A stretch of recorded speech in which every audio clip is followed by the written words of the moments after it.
children. Your mother bring you in this world. Your mother don't owe you anything. Can I say that again? Your parents don't owe you anything.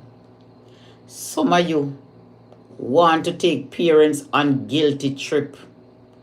Oh, you did do me this when I was XYZ. Oh yeah? I come to the conclusion. A young lady, she went to a state and she wanted to buy some things for the son who is not working. Adult child.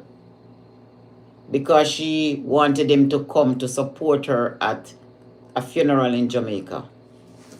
Lo and behold, she look about his passport and now take off her job.